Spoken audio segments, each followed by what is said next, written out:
2003 में जब आदरणीय बाबूलाल जी झारखंड के मुख्यमंत्री थे, तब तत्कालीन सचिव श्री अमित खरे के पत्रांक 1278 दिनांक 4/6/2003 के माध्यम से राज्य गठन के बाद पहली बार भाषाओं को अंगीकार किया गया था। माननीय, ये वही पत्र है। इस पत्र का अंतिम पारा पढ़ के मैं सुना देता हूं। किरणजी बाबू बोल के चलेगा, सुनने का टाइम में है नहीं। मान्यवर, यह पत्र का अंतिम पारा यह लिखता है कि तदनुसार एतत् संबंधी विभागीय प्रस्ताव पर मंत्रिपरिषद की स्वीकृति के पश्चात राज्य सरकार ने निर्णय लिया है कि झारखंड की भौगोलिक सीमा के बहुभाषा भाषी क्षेत्रों में उनकी जनसंख्या के आधार पर प्रारंभिक शिक्षण के क्षेत्र में चिन्हित स्थान विशेष में हिंदी राष्ट्रभाषा के अतिरिक्त मातृभाषा के रूप में, गौर कर लीजिएगा, वर्ग 1 में हिंदी, बंगला, उड़िया, उर्दू। मान्यवर, फिर दोहरा के कह रहा हूं और पूरी चुनौती के साथ कह रहा हूं, सदन में पूरी जवाबदेही से खड़ा होकर पत्रांक और दिनांक के साथ, कि 2003 में आदरणीय बाबूलाल जी के मुख्यमंत्रित्व काल में 4/6/2003 को यह पत्र निर्गत हुआ था। पत्रांक 1278 है, गौर से देख लीजिएगा।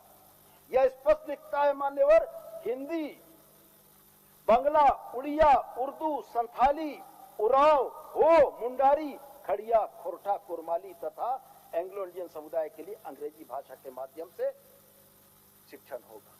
मान्यवर, हम कहां उर्दू को लेके आए? कौन बोलता है कि हम उर्दू को लेकर आए? ये भ्रम और झूठ क्यों फैलाते हैं ये लोग? मान्यवर, 2003 में भारतीय जनता पार्टी के शासन में यह पत्र निर्गत हुआ और 2003 जो प्रथम बार राज्य गठन के उपरांत हुआ था, उस समय से उर्दू झारखंड में है, हर जिले में है, पूरे भौगोलिक सीमा में। और चतुर्थ वर्ग के कर्मचारियों के लिए बनाई गई उस नियमावली में विवाद खड़ा कराया गया। उस नियमावली के बारे में सारा भ्रम फैलाया गया। मान्यवर, कोई राज्य अगर चपरासी और किरानी की नौकरी अपने लोगों को देना चाहता है तो इनको क्यों परेशानी? यह क्यों परेशान है कि पड़ोसी राज्य वालों का रास्ता रुक रहा है, इसलिए इस नीति का विरोध करो। इस नीति में जो अच्छी बातें हैं उन अच्छी बातों को गौण कर दो, और जो बातें भ्रम के तौर पर प्रचारित की जा सकती उसमें लोगों बार बार मान्यवर एक ही सवाल, हिंदी को हटा दिया, उर्दू को ला दिया। अरे दुर्भाग्य इस बात का है कि जब आप असत्य बोलते हैं और खास करके सदन में बोलते हैं, तब तो एक जवाबदेही और गरिमा का भी अनुपालन आपसे करना बनता है। मान्यवर, 3 प्रश्न पत्र हैं जेएसएससी के परीक्षा के लिए। पहला प्रश्न पत्र जो है वो अंग्रेजी और हिंदी भाषा का है, जिसमें 30% पास मार्क्स लाना होगा और ये क्वालिफाइंग है। माने तात्पर्य कहने का यह मान्यवर कि मैं अगर खोरठा भाषा भाषी हूं तो मुझको खोरठा भाषा भाषी भाषा में भी अंक लेने के लिए प्रथम पत्र में 30% अंक लाने होंगे, और प्रथम जो क्वालिफाइंग सब्जेक्ट है वो हिंदी और अंग्रेजी है। द्वितीय में हम लोगों ने मान्यवर 5 जनजातीय, 4 क्षेत्रीय और बंगला, उर्दू और उड़िया को रखा है। तृतीय जो है वो सामान्य ज्ञान की परीक्षा का है। तो क्वालिफाइंग में जब तक हिंदी और अंग्रेजी में पास मार्क्स नहीं मिलेगा, द्वितीय भाषाओं के प्रश्न के उत्तर पुस्तिका नहीं खुलेगी। कौन कहता है मान्यवर हम लोगों ने हिंदी को हटा दिया? हम लोगों ने हिंदी को मुख्य द्वार पर रखा है कि क्वालिफाइंग सब्जेक्ट है। अगर आप हिंदी अंग्रेजी नहीं जानते हो तो आपके लिए झारखंड में नौकरियों के द्वार बंद।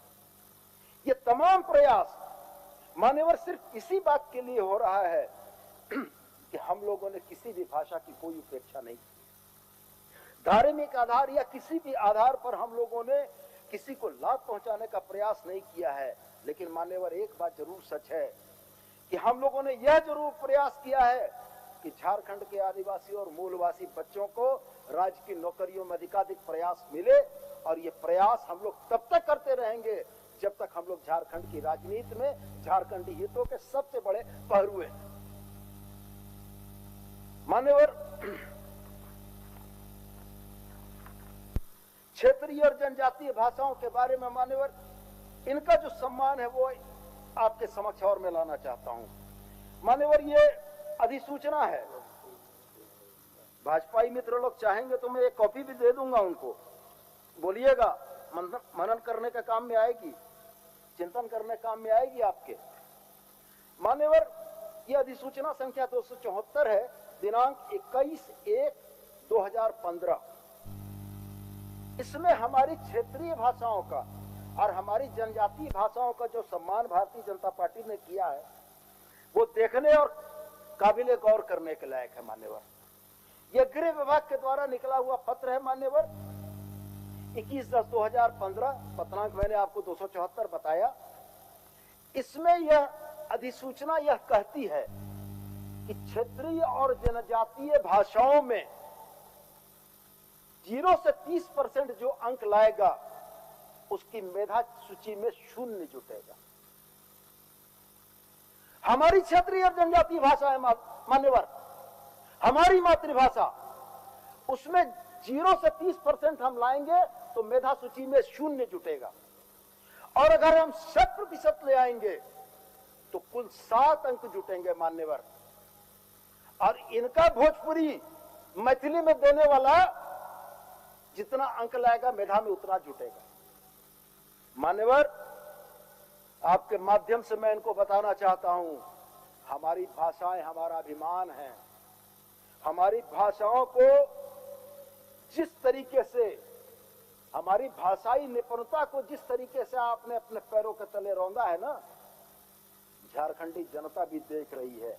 और जितनी बातें नहीं याद है वो याद दिलाने के लिए हम लोग हैं कि आपने कब कब कौन कौन सी अधिसूचनाएं, कब कब कौन कौन से नियम कायदे कानून बनाकर झारखंडी बाल बच्चों को नौकरियां मिलने में सबसे बड़ा रोड़ा अटकाया है।